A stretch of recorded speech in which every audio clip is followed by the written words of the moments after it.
Hi everyone. In this tutorial, I will show you how to edit this vintage phone booth digital backdrop. This backdrop is available as a 15-in-1 pack in my Etsy shop. For more details, please read the description. And this is the subject that we're going to use. Alright, let's get started. Our first step is separating the subject from its background. Select the layer, then go to Select. Select and Mask. Next, click Select Subject. Then review the result. Overall, it's pretty good except for some minor details that we will fix later. First, we click Refine Hair. Unfortunately, we lose too much detail, so we undo it. Then we click Color Aware Refine Mode. Then we set Shift Edge value to -10%. It's getting better, not perfect, but if you zoom out, it's acceptable. So click OK. We're done with auto selection, but don't forget to contract it to prevent white edges. Go to Select, Modify, Contract, set value to at least 1, then click OK. Then create Layer Mask from the selection. If you zoom in, you can see part of selection that's semi-transparent. And we're going to fix it using the Brush tool. Select the Layer Mask, set the foreground color to white. Then click the Brush tool. Set the brush to 50 pixel hard round, then start brushing.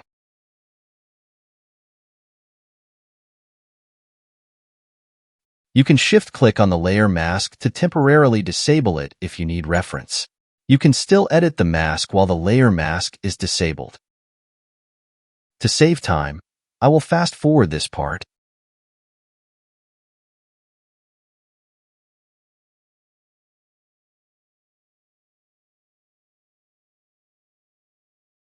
I think we're done with selection. Next, we're going to insert the subject to the backdrop. Copy-paste the subject, put it above the backdrop, then move and resize the subject to make it proportional with the backdrop. You can use the phone booth size as reference. Once you're satisfied, we move to the next step, light adjustment.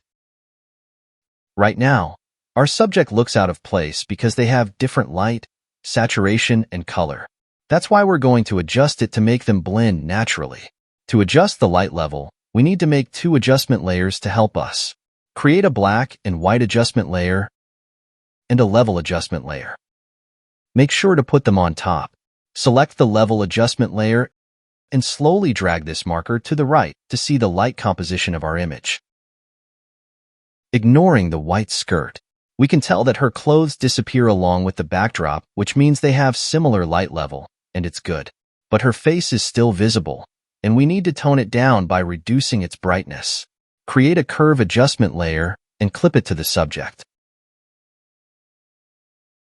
Click on the top right point and drag it down until the light level matches. Let's disable the helper layer. This is the before and after. Then we move to the next step, adjusting the saturation. To adjust the saturation, we need an additional layer to help us hide the light level, so we can focus on saturation. Create a solid adjustment layer. Set the color to 50% gray and blending mode to luminosity. Put it below the black and white adjustment layer. Then unhide the black and white adjustment layer. We can tell that her coat is the most saturated object in this image, followed by the phone booth. But I want them to have similar saturation because both are the main focus of this image. So we need to desaturate her coat. Create a hue saturation adjustment layer and clip it to the subject. Reduce the red saturation by around 20. But we have a problem. The effect also affects the subject's skin. We can desaturate it more if you can't see it. We need to tell Photoshop to only affect the coat. We can do that by adjusting this marker. By moving the marker away from orange, we tell Photoshop to exclude orange parts of the subject, which is her skin. Let's revert it back to -20. This is the before and after. Now, we move to the next step, adjusting the color. Unhide the gray layer we made earlier and we can tell the backdrop's color around the subject is dominated by orange and green, while the subject's color is dominated by red and blue. The red is not an issue because we also have the red phone booth, but the blue makes her out of place. We can start matching it by creating a photo filter adjustment layer and clip it to the subject. Set it to warming filter with 50% density. This is the before and after. Then create a color balance adjustment layer and clip it to the subject. Pick the values with goals of reducing blue while increasing orange and green.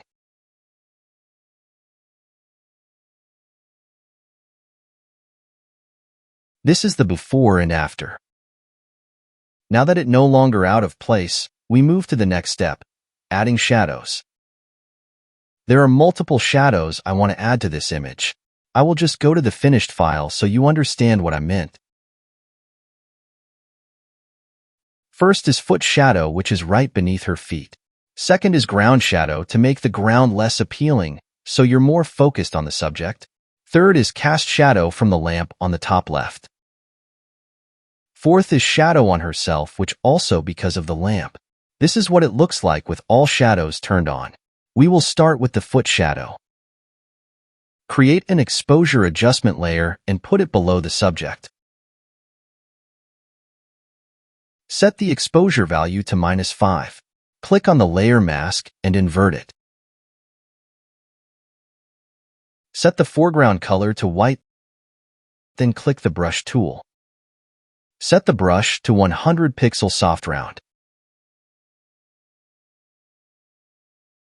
Then swipe below her feet.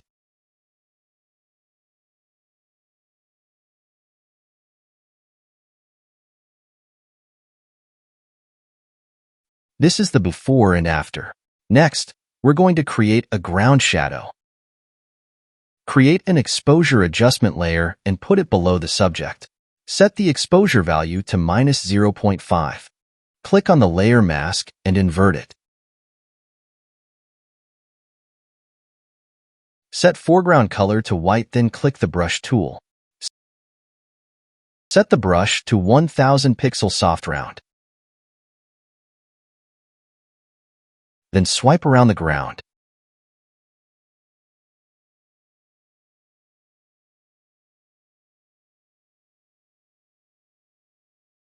This is the before and after. Next, we're going to create a cast shadow. Click on the subject, then press Ctrl-J or Command-J to duplicate it. Apply a layer mask on the duplicated layer. Then press Ctrl-Click or Command-Click to select the pixels. Then fill it with black color. Then go to Edit, Free Transform. Rotate and move it following the direction of light.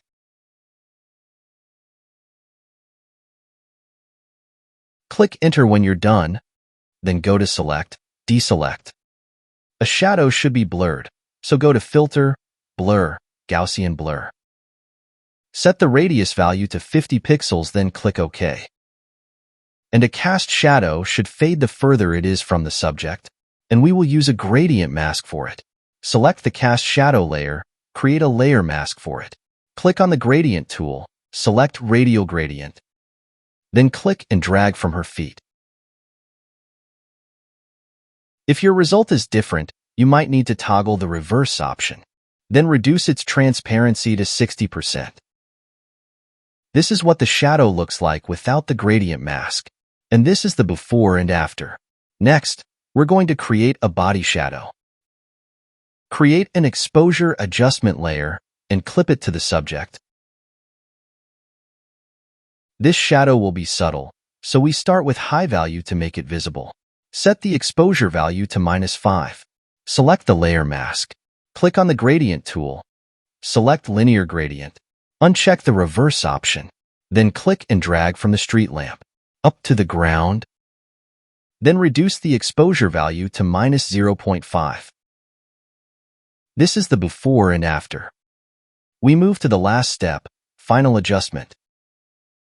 There are two ways to do it, using color lookup and camera raw filter, and I will show you how to use both of them. First, We need to duplicate all layers, then merge them.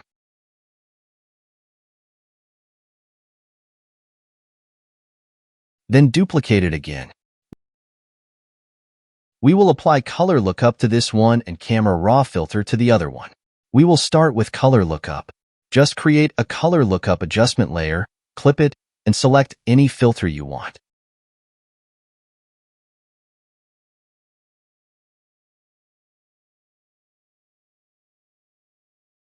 I think this one looks good, but it's too intense, so let's reduce its opacity to 50%.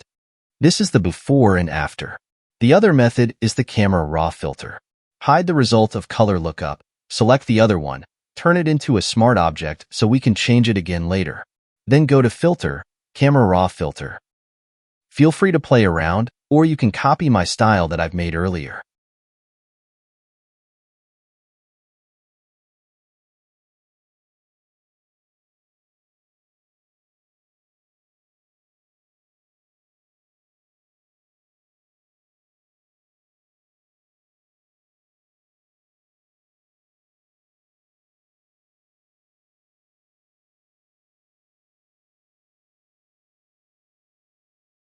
This is the before and after. Click OK when you're done. And that's all. Let's review what we have done so far. First, we remove the background. Then we insert the subject. Then we adjust the light level. Then we adjust the saturation. Then we adjust the color. Then we create the shadow. Then we use color lookup or camera raw filter for the final adjustment. That's all. Thank you so much for watching. If you have any questions or comments, please feel free to put them in the comments section. Until next time.